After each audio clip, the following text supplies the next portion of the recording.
ತೋಟಗಾರಿಕಾ ಇಲಾಖೆ ಮತ್ತು ಜಿಲ್ಲಾ ಪಂಚಾಯಿತಿ ವತಿಯಿಂದ ಮೈಸೂರಿನಲ್ಲಿ 3 ದಿನಗಳ ಮಾವು ಮತ್ತು ಹಲಸು ಮೇಳ ಆರಂಭವಾಗಿದೆ.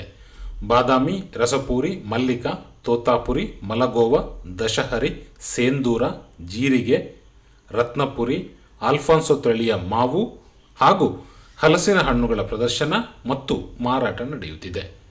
ರೈತರಿಂದ ನೇರ ಖರೀದಿಗೂ ಅವಕಾಶವನ್ನು ಕಲ್ಪಿಸಲಾಗಿದೆ. ಇಲ್ಲಿ ನಮಗೆ ಸ್ಟಾಲ್ ಕೊಟ್ಟಿದ್ದಾರೆ ಮೈಸೂರು ಒಂದು ಆಪ್ಕಾಮ್ಸಿಂದ. ಪ್ರತಿ ವರ್ಷವೂ ಬರ್ತೀವಿ, ಪರವಾಗಿಲ್ಲ, ಒಂದು ವ್ಯಾಪಾರ ಚೆನ್ನಾಗಾಗುತ್ತೆ. ಲಾಸ್ಟ್ ಟೈಮ್ ಸ್ವಲ್ಪ ಮಳೆ ಬಂದು ಸ್ವಲ್ಪ ಇದಾಗಿತ್ತು. ಈ ಸತಿ ಸ್ವಲ್ಪ ನೋಡೋಣ, ಜನ ಬರ್ತಿದ್ದಾರೆ, ಮಳೆ ವಾತಾವರಣನೂ ಕಮ್ಮಿ ಇದೆ, ವ್ಯಾಪಾರ ಚೆನ್ನಾಗಾಗುತ್ತೆ ಅಂತ ಅಂದ್ಕೊಂಡು ನಾವು ಭಾವಿಸಿದ್ದೀವಿ.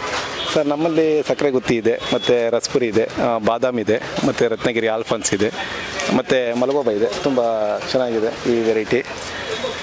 ಮಲಗೋಬ ಕೂಡ ಇದೆ ಈ ಸತಿ. ಇನ್ನು ಈ ಮೇಳಕ್ಕೆ ಭೇಟಿ ಕೊಟ್ಟ ಗ್ರಾಹಕರು ಕೂಡ ಖುಷಿಯಾಗಿದ್ದು, ವಿಶಿಷ್ಟ ತಳಿಯ ಮಾವಿನ ಹಣ್ಣುಗಳು ಬಹಳ ಸಿಹಿ ಇದ್ದು ಗಮನ ಸೆಳೆಯುತ್ತಿದೆ ಅಂದಿದ್ದಾರೆ. ಪ್ರತಿ ವರ್ಷ ಮೇಳ ಮಾಡಿದ್ರೆ ಏನಂದರೆ ಇಲ್ಲಿ ಅದು ಇದು ಏನದು ಇದೆಲ್ಲ ಮೆಡಿಸಿನ್ ಎಲ್ಲ ಹಾಕಿ ಹಣ್ಣು ಮಾಡಲ್ಲ, ನ್ಯಾಚುರಲ್ ಹಣ್ಣು ಮಾಡ್ತೀವಿ ಅಂತಾರೆ. ಸೊ ಅದಕ್ಕೆ ಪರವಾಗಿಲ್ಲ, ನ್ಯಾಚುರಲ್ ಆಗಿರುತ್ತೆ ಹಣ್ಣು, ಧೈರ್ಯವಾಗಿ ತೊಗೊಳ್ಬೋದು ಅಂತ ಇಲ್ಲಿ ಬಂದು ಹೇಳ್ತೀವಿ. ಅದೇ ಪರವಾಗಿಲ್ಲ, ರೇಟು ಚೆನ್ನಾಗಿದೆ, ಏನಂತ ಜಾಸ್ತಿ ಅಂತ ಅನ್ನಿಸ್ತಿಲ್ಲ. ಎಲ್ಲ ವೆರೈಟಿ ಮಾವಿನ ಹಣ್ಣುಗಳನ್ನು ಸಹಿತ ಇಲ್ಲಿ ಸಿಗ್ತಾ ಇದೆ ಮತ್ತು ಒಳ್ಳೆ ಕ್ವಾಲಿಟಿದು ಮತ್ತು ಆರ್ಗ್ಯಾನಿಕ್ ಮಾವಿನ ಹಣ್ಣುಗಳು ಸಿಗ್ತಾ ಇದ್ದಾವೆ. ಮಂಜುನಾಥ್ ಅಂಗಡಿಯವರು ಭಾಳ ಚೆನ್ನಾಗಿ ಆರ್ಗನೈಸ್ ಮಾಡಿದ್ದಾರೆ. ಭಾಳ ಖುಷಿ ಆಯ್ತು ಮತ್ತು ಒಳ್ಳೆ ಹಣ್ಣುಗಳು ಸಹಿತ ಒಳ್ಳೆ ದರದಲ್ಲಿ ಸಿಗೋದ್ರಿಂದ ಇಲ್ಲಿ ಬಂದದ್ದು ಭಾಳ ಅಂದ್ರೆ ಭಾಳ ಖುಷಿಯಾಗೈತಿ.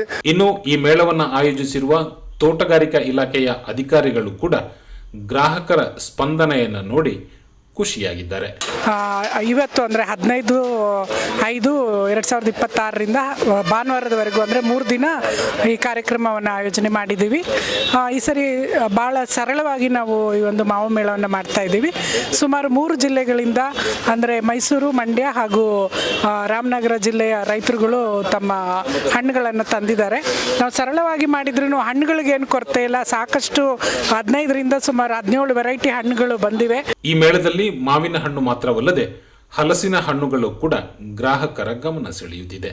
ಚಂದ್ರಹಲಸು ಮತ್ತು ಮೈಸೂರು ತಳಿಯ ಹಲಸಿನ ಹಣ್ಣುಗಳ ಮಾರಾಟ ಹೆಚ್ಚಾಗಿದೆ. ಒಂದೇ ಸ್ಥಳದಲ್ಲಿ ವಿವಿಧ ರೀತಿಯ ಹಣ್ಣುಗಳು ದೊರೆಯುತ್ತಿರುವುದರಿಂದ ಗ್ರಾಹಕರು ಹೆಚ್ಚಿನ ಸಂಖ್ಯೆಯಲ್ಲಿ ಮೇಳಕ್ಕೆ ಆಗಮಿಸುತ್ತಿದ್ದಾರೆ.